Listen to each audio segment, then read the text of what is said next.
dunia, sosok yang nanti mungkin juga dicoba dengan penyakit. Bapak Ibu yang dirahmati oleh Allah Subhanahu wa taala, kita masih dalam tema pembahasan tentang Dajjal, yaitu sampai pada bab saat-saat sebelum kemunculan Dajjal. Jadi sebelum Dajjal itu muncul, itu akan terjadi fitnah.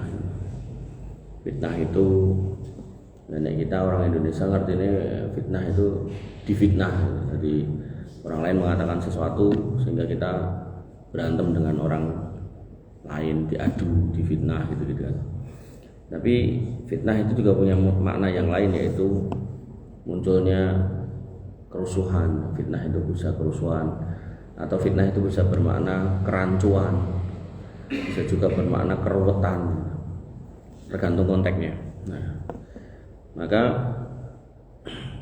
fitnah yang muncul sebelum Dajjal ini nanti muncul, sebenarnya Dajjal yang sebenarnya muncul itu ada 3 fitnah yang akan kita baca pelan-pelan. Tentu harapannya panjenengan bisa mendapatkan ilmu yang enggak jenengan dapatkan sebelumnya dimanapun, karena ini barang longko, dalilnya ini dalil longko, jarang orang menyampaikan. Diriwayatkan dari Abu Dawud dalam kitab Sunannya, hadatsana Yahya ibn Utsman ibn Sa'id al-Hismi. Yahya bin Utsman bin Sa'id al-Hismi telah menceritakan kepada kami, hadatsana Abul Mu'lim Ala ibni Utbah telah menceritakan kepada saya Al-Ala bin Utbah an Umair ibni Hani al-Ansi, dari Umair bin Hani al-Ansi, qala, dia berkata, sami'tu Abdullah ibni Umar, aku mendengar Abdullah bin Umar yaqulu, berkata, kunna qu'udan inda Rasulillah SAW, kami. Kemudian fadzaqarul fitan, kemudian Nabi menyebutkan tentang fitnah-fitnah, kejadian-kejadian yang ruwet yang akan terjadi. Artinya ini kan belum terjadi, tapi menyebutkan yang akan terjadi. Fa'aksara fi dzikriha, dan beliau banyak menyebutkan tentangnya. Artinya banyak mengingat-ingat, minta kita untuk hati-hati. Hatta dzakara fitnatal ahlas, fitnah banyak disebutkan sampai beliau menyebutkan tentang fitnah al-ahlas. Faqala qailun, kemudian ada seorang yang bertanya, ya Rasulullah, wahai Rasulullah, wa ma fitnatul ahlas, yang namanya fitnah ahlas itu apa? Qala, kata beliau sallallahu, dia harobun wa harbun. Harobun wa harbun, yaitu adanya pelarian dan adanya peperangan. Itu kan rusuh ini. Adanya orang yang perang, kemudian ada orang yang fungsi. Saniki enten mboten? Enten gitu. Artinya ketika dulu enggak ada, sebutkan nanti ada. Nek nanti ada, nanti tambah lagi ada. Nah, bar kuwi Dajjal metu gitu loh. Yeah. Jadi nah, fitnah ahlas tadi memang cuma disebutkan harobun wa harbun gitu. Tapi dijelaskan bahwasanya fitnah ahlas adalah salah satu fase fitnah yang disebutkan oleh Nabi SAW dalam hadis yang diriwayatkan oleh Ibnu Umar tadi. Dan istilah ini biasa dipahami dengan fitnah yang diwarnai dengan peperangan, kekacauan, disebabkan oleh pengkhianatan dari ini orang-orang yang mengaku sebagai pengikut Nabi tetapi sebenarnya bukan bagian dari beliau. Jadi ada yang bikin definisi seperti itu. Jadi fitnah yang terjadi internal orang Islam, rusuhnya sesama kaum muslimin. Nah, kemudian Imam Ahmad bin Hambal dalam kitab Masail Ahmad mengartikan fitnah Allah sebagai fitnah yang muncul dari dalam tubuh umat Islam sendiri, di mana orang-orang yang mengaku sebagai pengikut Nabi Muhammad SAW akan menyebabkan perpecahan dan perseteruan di antara sesama umat. Iki pun enten. Jadi orang-orang sing mengatakan nek kowe ora padha karo aku kowe kafir, nek kowe ora baiat karo imamku kowe kafir, nek kowe ora satu gerbong dengan aku gitu kan, maka nek kemenku mbok entas kita kumbah meneh gitu kan. Hal-hal semacam itu sudah bermunculan. Kemudian Imam As-Suyuti dalam Al-Jami' As-Shaghir menyebutkan bahwa fitnah alas adalah fitnah yang diakibatkan oleh orang-orang yang berpura-pura setia namun sebenarnya berseberangan dengan ajaran Islam. Jadi ketoknya Islam, tapi dalam prakteknya dia menikam dari belakang, atau bisa diistilahkan menggunting dalam lipatan. Imam An-Nawawi dalam Syarah Sahih Muslim juga menjelaskan bahwa fitnah alas adalah bentuk penipuan yang muncul di tengah masyarakat, di mana muncul sosok-sosok yang menyesatkan orang lain dengan membawa nama Islam, tapi tujuannya mereka sebenarnya berbeda-beda. Belum lama mungkin tadi atau kemarin saya lihat sebuah video itu, profesor guru besar UIN Jakarta namanya Musdah Mulia diwawancarai sama salah satu reporter itu. Ya mungkin wawancaranya panjang, tapi ada potongannya ditanya bagaimana dengan pemimpin, apakah harus muslim. Kata Bu Profesor itu tadi, enggak, di Quran enggak menyebutkan seperti itu. Yang Allah minta itu cuma pemimpin yang adil. Loh, kena korupsinya pol. Jelas ayatnya itu berkali-kali disebutkan kok, masa bisa-bisanya enggak ada. Enggak ada itu kan bisa jadi samar sehingga orang punya tafsir beda-beda. Ini benar-benar ada, diomongnya enggak ada gitu. Kan aneh gitu. Tapi nek samar kemudian tafsirnya beda-beda lah, itu masih bisa lah di logika kayak gitu. Tapi nek ada diomongnya nggak ada, itu kan aneh gitu. Ya, nanti parah lagi ketika ditanya apakah orang kafir masuk neraka, enggak, sepenting beramal sholih kan gitu. Di Quran nggak ada nyebutnya kayak gitu. Ya, itu orang-orang yang korupsi lebih parah daripada korupsi harta dunia. Kita nek delok apa itu yang korupsi di Mahkamah Agung itu sampai 1 triliun kayak gitu, itu calonnya gitu kan, belum hakimnya. Nek mau makelar itu 2% itu ya berarti nek cara hakime tinggal dipengge piro itu 2%, dipengge 50 berarti sekitar 100 triliun gitu. Nah maka kalau kita melihat orang-orang seperti itu udah istilahnya luar biasa gitu, orang-orang yang bermain-main dengan hukum seperti itu, apalagi hukum Tuhan, hukum Allah ya jelas-jelas halal haramnya jelas, al halalu bayyinun wal haramu bayyinun, yang halal jelas haram jelas itu masih dikorupsi seperti itu, luar biasa. Gak ada, yang Allah minta itu cuma pemimpin yang adil katanya. Kemudian Ibnu Hajar Al-Asqalani mengatakan dalam Fathul Bari bahwasanya fitnah ahlas adalah periode di mana kekacauan terjadi di tengah umat Islam dan perang saudara seringkali melibatkan orang-orang yang mengaku beriman. Makanya dalam sebuah hadis Nabi SAW itu mengatakan alaikum bisunnati wa sunnatil khulafai rasyidin, kemudian wa alaikum bisam'i wa ta'ah, dan wajib buat kamu itu mendengar dan taat. Wa in ta'ammara abdun habasyun, walaupun yang memimpin kamu itu seorang budak habasah yang hitam. Jadi pemimpin itu hakikatnya nggak boleh dari orang budak, jadi harus orang merdeka. Tapi kalau kemudian si budak ini pinter bermanuver, pinter bermain politik, pinter bersilat lidah memprovokasi orang sehingga dia naik gitu kan, dan nggak ada orang yang bisa nurunkan, ya, dia eksis di atas, maka ya itulah pemimpin kita. Mau nggak mau kita disuruh untuk mendengar dan mentaati, karena nek mau bikin aneh-aneh tetap kalah, kurang kekuatan. Artinya dalam kasus sekarang hari ini Indonesia sudah berganti pemimpin. Pemimpinnya satu bukan budak, yang kedua ya orang merdeka, bahkan mungkin juga dulunya beliau juga pernah berjuang untuk negara gitu ya. Saya rasa itu satu keadaan yang masih lebih baik daripada yang disebutkan Nabi SAW tadi loh. Sehingga ya jangan sampai kita itu termasuk orang-orang yang tadi itu terkena fitnah akhlas, koyo-koyo berpendapat sesuai dengan syariat ning sakjane jauh dari syariat. Karena ada sebagian orang tuh yang nggak mau mengakui pemimpinnya sekarang, nggak mau, sehingga nanti kalau kemudian punya santri atau punya murid atau jamaah yang mau nikah gitu, dilalah nikahe siri gitu kan, itu ya nggak kemudian dicarikan walinya, sorak karo aku ya ustate gitu. Karena dia nggak mengakui nikah dengan menggunakan negara itu nggak dianggap nggak sah, karena pemimpinnya inilah itulah gitu. Maka hal-hal seperti ini bagian dari fitnah akhlas yang kemudian berpotensi memunculkan kerusuhan itu. Makanya kalau kita simak perkataan Nabi SAW itu benar-benar dahsyat ya, diucapkan ribuan tahun yang lalu, tapi kita menyaksikan bagaimana imbas ketika perkataan itu nggak didengarkan atau nggak diikuti.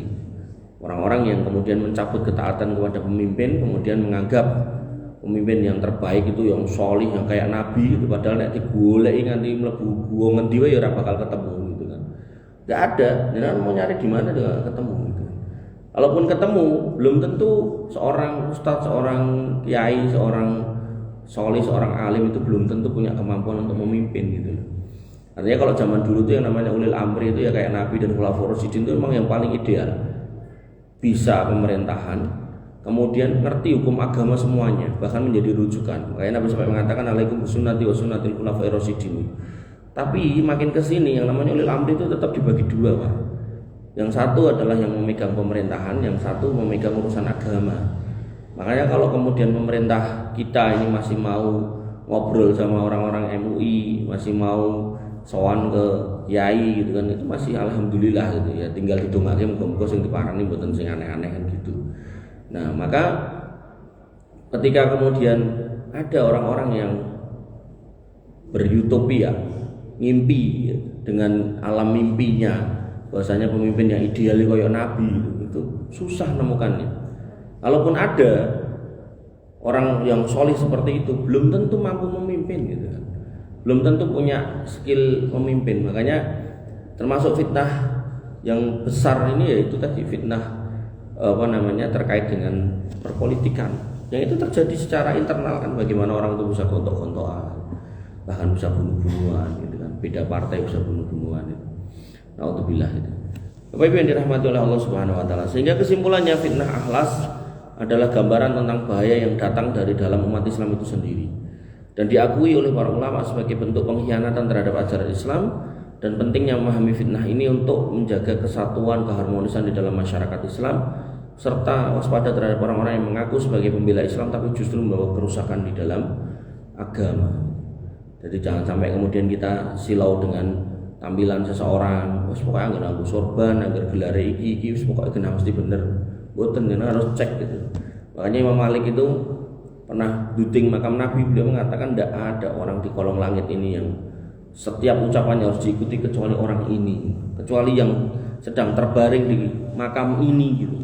Ini menunjukkan ketika jenengan bertemu dengan berbagai macam tokoh atau mendengar ucapan berbagai macam tokoh, tetap harus jenengan timbang apakah ada dalilnya yang menyepakati itu ataukah ada dalilnya yang melarang itu. Ketika memang dalilnya mendukung ucapan orang itu ya silakan, tapi kalau enggak ya harus berhenti. Jangan sampai kemudian kita tidak mengecek. Kita mau beli mobil bekas saja kita cek surat-suratnya, motor bekas juga demikian gitu kan. Bahkan HP bekas pun kita nyari kerduse gitu kan. Maka ketika ngomongkan agama kita harus lebih hati-hati. Kemudian setelah ngomongkan fitnah akhlas, beliau kemudian mengatakan summa fitnatus sara. Kemudian akan datang fitnah as-sara, yaitu apa? Dakhanuha min tahti qadamai rajulin min ahli baiti. Oh ini. Yaitu fitnah yang berupa asap yang keluar berasal dari bawah telapak kaki laki-laki dari keluargaku. Jadi keluarnya dari ahli bait Rasul. Jadi bukan dari sembarang orang, dari orang yang ngaku sebagai ahli bait. Tadi sore saya lihat ada Habib Toha bin Yahya mencabuli atau menzinai istri jamaahnya gitu. Terus Habib siapa lagi ngomong, kamu kalau banyak dosa ora masalah, ngono mati ditulis ke surat kecil gitu, dititipke ning nggon baju kafane, kain kafane jenazah itu. Nanti pas mungkar nakir teko delok tulisan itu ora sida teko. Astagfirullah gitu. Dan fitnah modelnya seperti apa? Fitnah sarok tadi, yaz'umu annahu minni wa laisa minni. Dia mengklaim bahwa dia dariku padahal dia bukan dariku loh. Saat ini kan lagi rame ngoten niku to. Oh, Habib wudu. Jadi jelas dikatakan bahwasanya min tahti qadamai rajulin min ahli baiti. Keluar dari bawah telapak kaki ahli baitku. Yaz'umu annahu minni wa laisa minni. Dia mengklaim dia dariku tapi bukan. Ini ada dua makna. Mungkin dia memang benar-benar gak ada kaitannya dengan Nabi. Atau yang kedua, sebenarnya ada darah Nabi, ning dia menyimpang. Sebagaimana anak Nabi Nuh alaihissalam. Ketika anak Nabi Nuh ini tenggelam, Nabi Nuh mengatakan itu anak saya, kata Allah, huwa laisa min ahlik, dia bukan keluargamu. Padahal jelas-jelas itu anaknya. Sehingga nanti dalam bab akidah, orang tua yang muslim tidak bisa mewarisi anak yang non muslim. Jadi hubungan kekeluargaannya dalam artian syariat terputus itu. Kalau dalam artian darah ya itu anaknya, tapi dari sisi syariat terputus itu.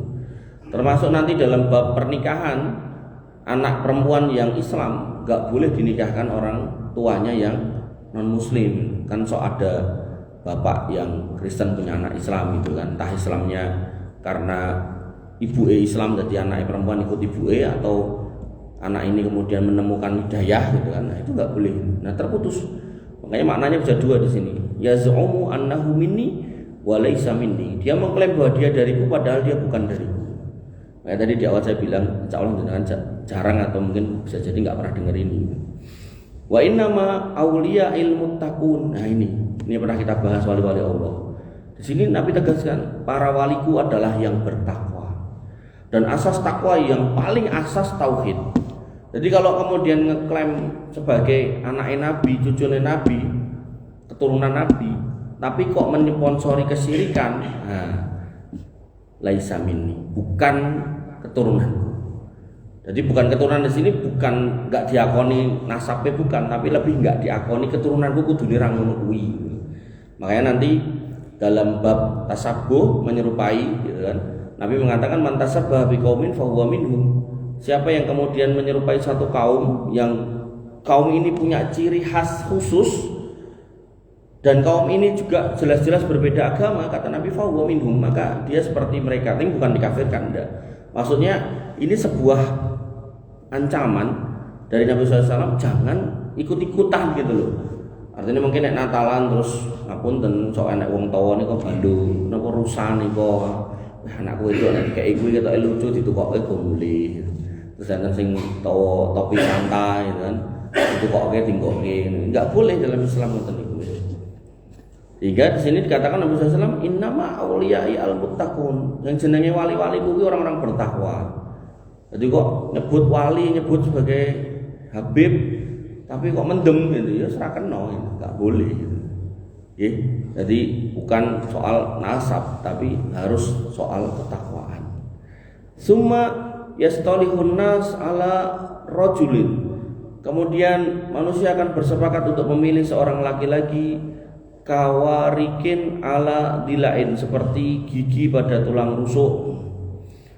Nah, ini maksudnya adalah orang tuh ketika melihat kayak keturunan Nabi kok ini kelakuan nih, maka akan dipilih orang yang paling bertakwa, akan dipilih orang yang paling lurus agamanya. Jadi sudah nggak lihat lagi nasabe, yang dilihat ya siki angger sing ngajari Pak Iki atau Mas Iki atau Ustadz Iki itu aku aman dalam beragama. Soalnya yang ngomong A entok dalil iki, ngomong B dalil ini. Dan kayak gitu belum tentu juga harus hafal gitu nggih. Sampai hafal nomor sekian, pojok kiri, pojok kanan, pojok atas itu enggak nggih. Nek tenan kudu ngono paling ya cuman berapa orang sing bisa gitu kan. Artinya sing penting adalah pemahaman dulu, kemudian terkait dengan dalilnya bisa dibaca dari kitabnya. Makanya saya kalau lihat ulama-ulama besar Saudi itu ngajar itu mesti bawa kitab gitu. Kitab jelas dibaca satu-satu gitu. Dan muridnya depan itu nyimak satu-satu gitu. Sehingga enggak mesti yang namanya ulama itu harus kemudian hafal di luar kepala semua yang disampaikan, udah. Dan kalaupun ada itu jarang banget, enggak semua bisa gitu. Yang penting adalah pemahamannya lurus gitu. Bapak Ibu yang dirahmati oleh Allah Subhanahu wa taala. Nah, kemudian dijelaskan oleh Imam Ahmad bin Hambal bahwasanya fitnah as-sara merujuk pada ujian dan cobaan yang datang pada saat hidup dalam keadaan nyaman dan sejahtera. Nah, sekarang kan nyaman, sejahtera. Hal ini bisa berupa godaan harta, pangkat, kedudukan yang menyebabkan seorang menjadi lalai dan jauh dari Allah. Fitnah ini seringkali lebih berbahaya karena dapat membuat seorang merasa nyaman dan terlena sehingga ia tidak menyadari bahwa yang mengintai dari kesenangan dunia itu adalah sebuah fitnah yang mengerikan. Jadi kayak sekarang ini, jadi orang kalau dengan klaimnya itu gitu, terus gawe kuburan di pagar sedemikian rupa, kalau golek kotak infak gede gitu, rampung acara untuk duit, rampung acara untuk proyek gitu. Bahkan Habib Novel itu sampai nebasi lemah di Sarliwon itu sampai obo banget itu. Nah, maka hal-hal seperti ini yang dikhawatirkan oleh Nabi SAW. Aku nggak khawatir kamu itu nggak punya. Yang tak khawatirkan itu ketika kamu didekatkan kepadamu dunia dan sudah nggak ngerti lagi mana yang benar mana yang salah. Nah, orang kalau udah kayak gitu kan ranggagas. Kayak itu loh, brokernya hukum yang sampai 1 triliun itu. Dia kan nggak merasa salah. Yang penting senang, yang penting happy gitu. Wong tadinya mau nelusur duit 5 miliar malah ketemu nih 900 sekian puluh miliar atau hampir 1 triliun. Dan itu nek dintekke ora entek gitu. Dintekke rantek akeh biya gitu. Ditumi masih sekilo-sekilo ya cek enek mesti yo turane akeh biya gitu.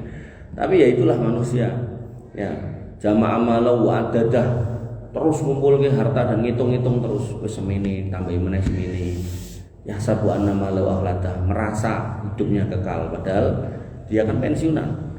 Pensiunan mau pejabat 60. Berarti kan karena sudah pensiun beberapa tahun ya mungkin sudah 65, mungkin 67 gitu. Dan itu otomatis nyedaki mati gitu kan. Dan dengan duitnya yang banyak merasa bisa kekal padahal enggak gitu. Nah, maka apa yang jenengan saksikan hari ini juga sama. Bagaimana acara-acara yang tidak berdasar, Nabi nggak pernah melakukan, Khulafaur Rasyidin juga nggak pernah memerintahkan, tapi diinisiasi, dimulai sejak sekian puluh tahun yang lalu atau 100 tahun yang lalu. Kalau yang di situ kata 113 atau 114 tahun yang lalu, padahal Nabi itu sudah 1500 tahun yang lalu gitu kan. Nah, kemudian ya tujuannya apa ya? Dunia itu. Nah, tujuannya dunia. Semua dapat gitu. Ada yang dodolan banyu gitu. Banyu didamu regane 3.000 iso dadi 15.000 gitu, 20.000 gitu kan. Lagi didamu nek didoni larang meneh gitu kan. Nah, makanya itu kondisi yang benar-benar menyimpang dari akidah. Bapak Ibu yang dirahmati oleh Allah Subhanahu wa taala, makanya di depan tadi saya bilang memang berat benar. Nyekel akidah lurus itu berat banget, saya itu. Berat, kudu siap urip apa eneh iki gitu. Tapi sing akidah aneh-aneh ya eneng apa eneng gitu. Kemudian Imam Al-Ghazali mengatakan terkait dengan fitnah as-sarrah adalah bentuk ujian yang terjadi ketika seorang mendapatkan kemewahan dan kesenangan. Ujian ini bertujuan untuk mengukur sejauh mana seorang hamba bersyukur kepada Allah atas nikmat yang diberikan. Banyak orang yang tidak mampu melewati fitnah ini karena mereka lebih mementingkan duniawi ketimbang akhlak dan ketakwaan. Dan nyata di depan mata kita terlihat. Zaman dulu, zaman Umar bin Khattab, bahkan Hafsah putrinya itu kalau kemudian dengar ada dukun digoleki Pak, dicekal. Kon tobat ning tetep dihukum mati. Saniki mboten. Anak apa sithik dukun, apa sithik dukun. Ndedet sithik dukun. Apa sithik dukun. Benar-benar diselesaikan kayak gitu-gitu.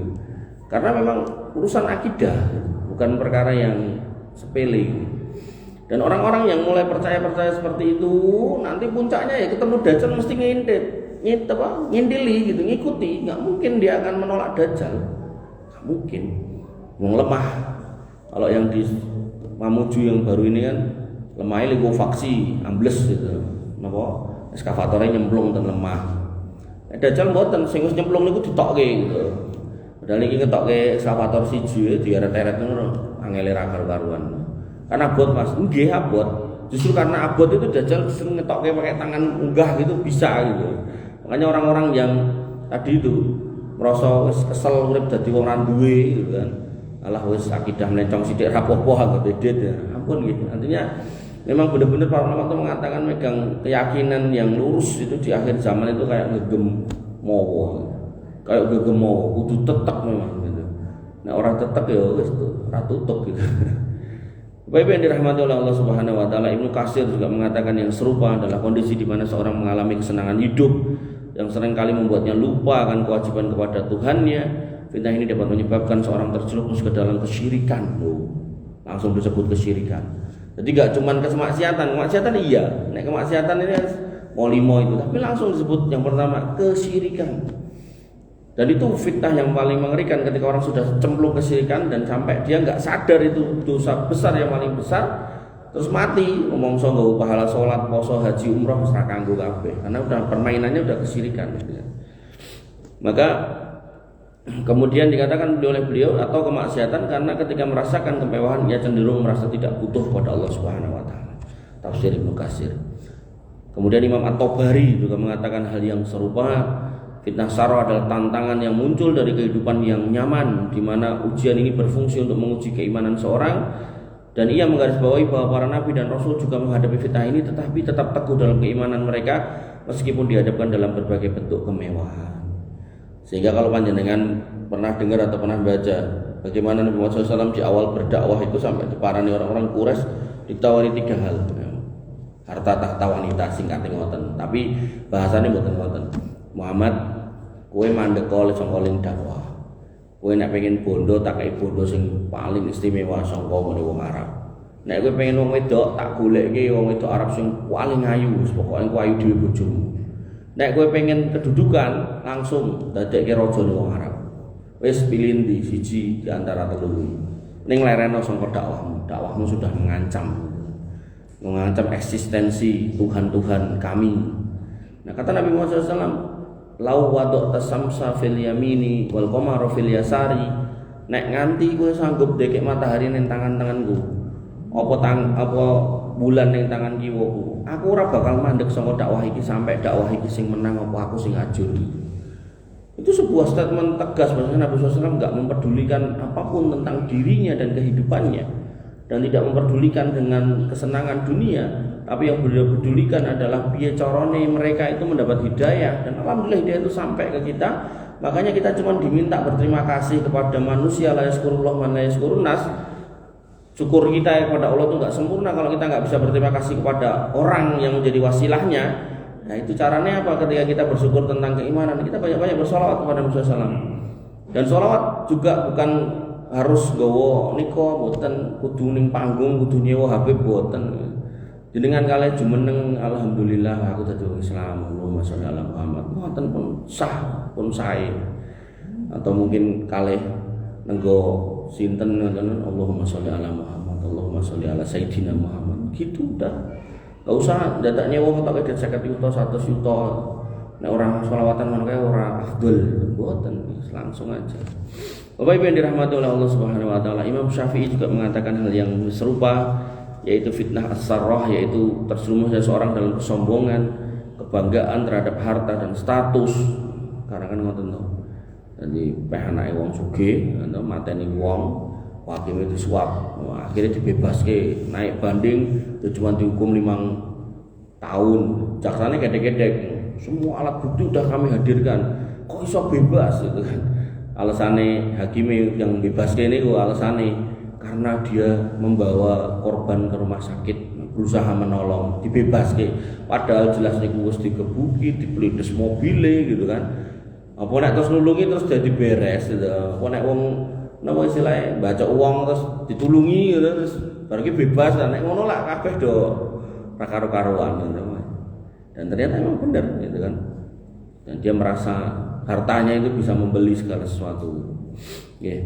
Oleh karena itu penting bagi setiap muslim untuk bersikap rendah hati dan selalu ingat kepada Allah agar tidak terpengaruh oleh kesenangan dunia. Makanya kadang itu saya itu merenung, kadang saya itu merenung, nek donga njaluk 1 miliar 2 miliar kerep gitu kan.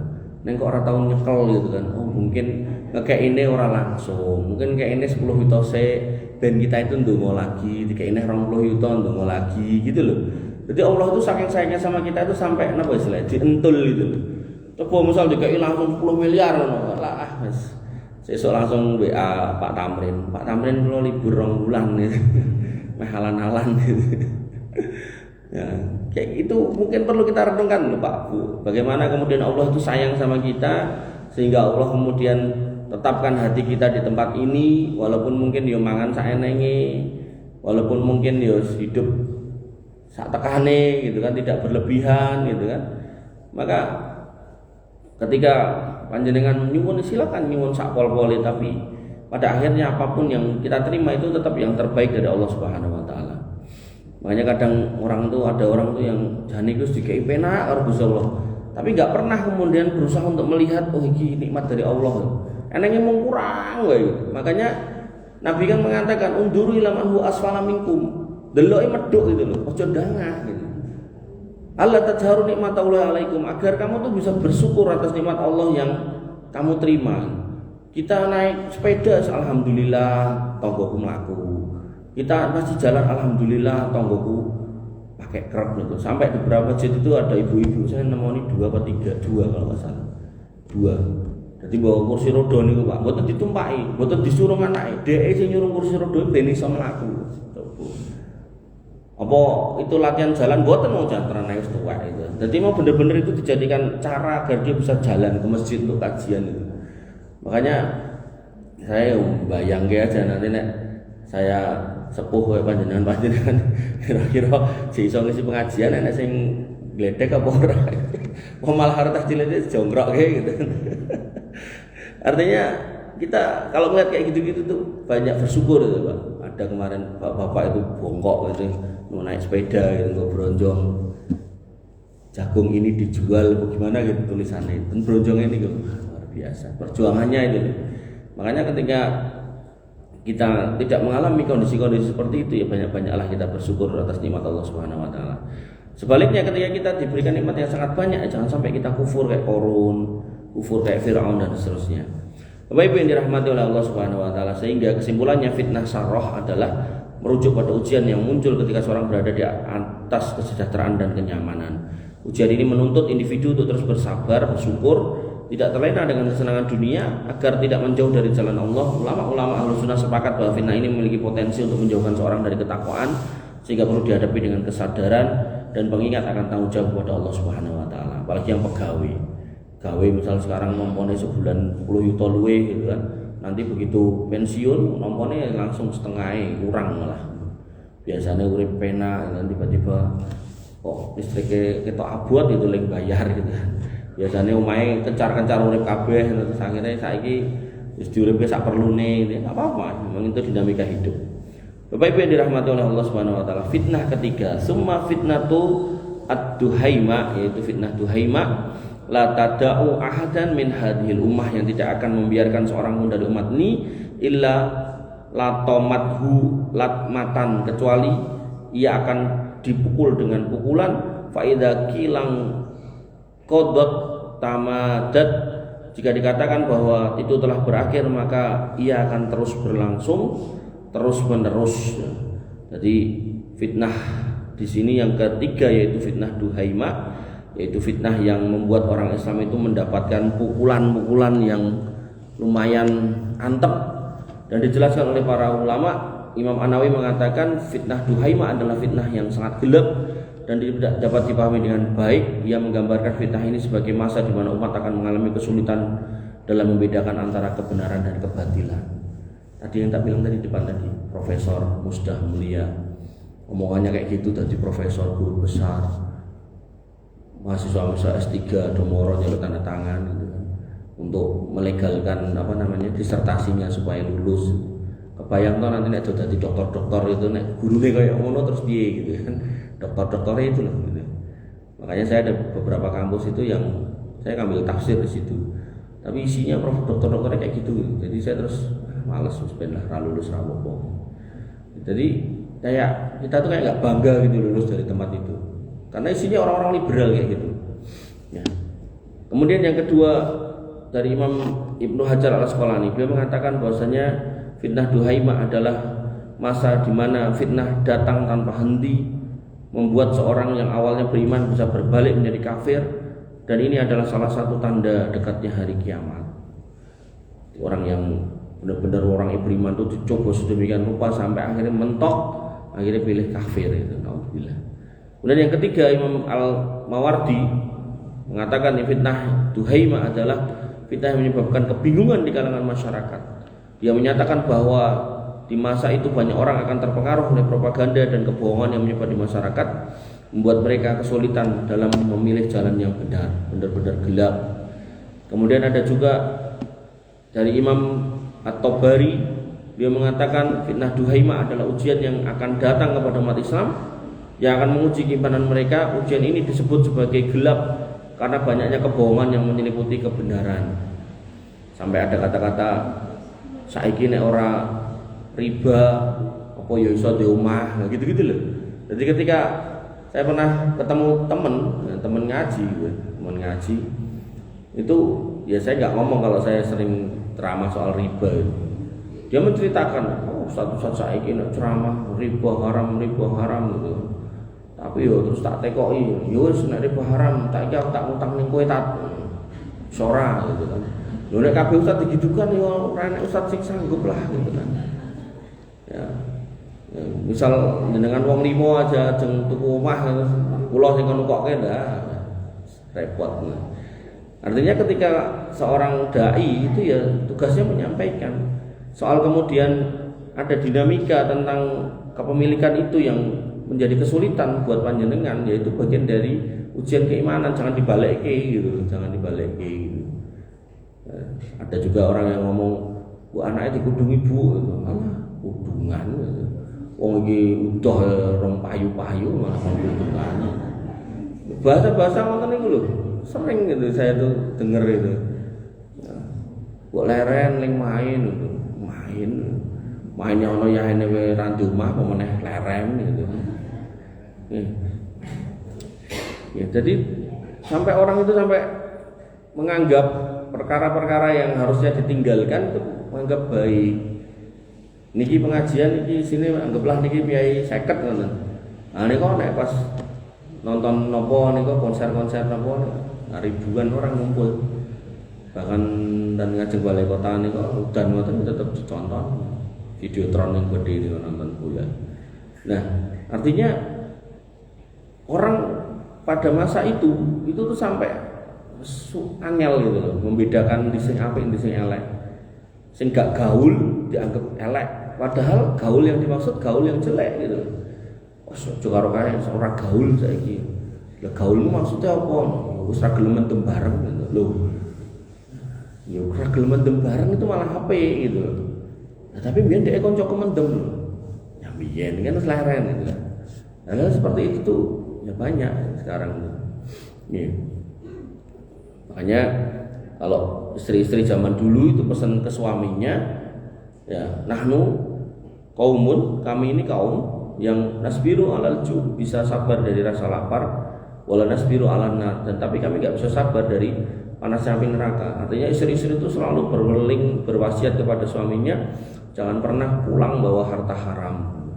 Tapi istri sekarang bojone wis direwangi macul ning sawah kete esuk nganti sore gitu, didudoke entuke mung iki gitu kan.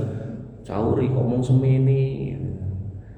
Kok yo apa kayak gitu nyolong-nyolong bandare tanggane apa.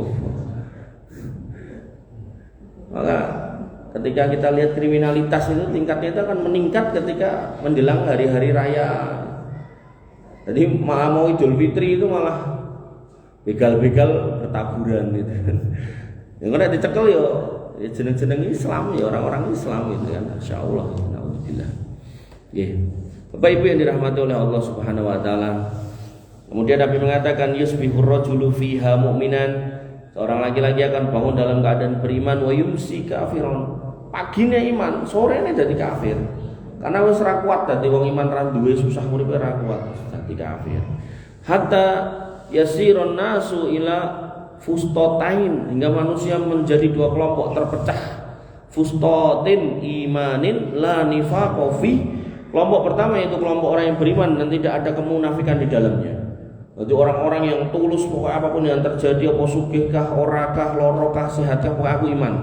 Iman dalam hati, tak ucapkan dengan lisan, tak buktikan dengan perbuatan, bukan cuman teori tok gitu.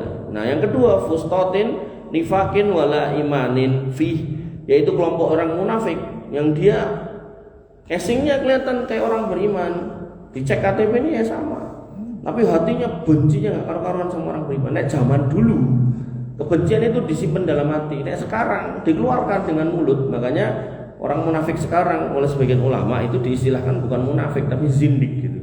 Jadi kemunafikan yang dia dibentukkan dalam sikap yang nyata, bencinya sama orang beriman tuh ditokke gitu. Jadi kalau dulu tuh disimpan, nggak berani, terus sekarang dikeluarkan. Fa idza kana zakum fantadiru ad-dajjal. Kalau udah seperti itu, tunggulah dajjal. Jadi tadi fitnah pembunuhan sama pengungsian sudah, fitnah keturunan Nabi yang aneh-aneh sudah, terus fitnah terkait dengan kerancuan sampai ketok gelap semua, ya sudah gitu kan.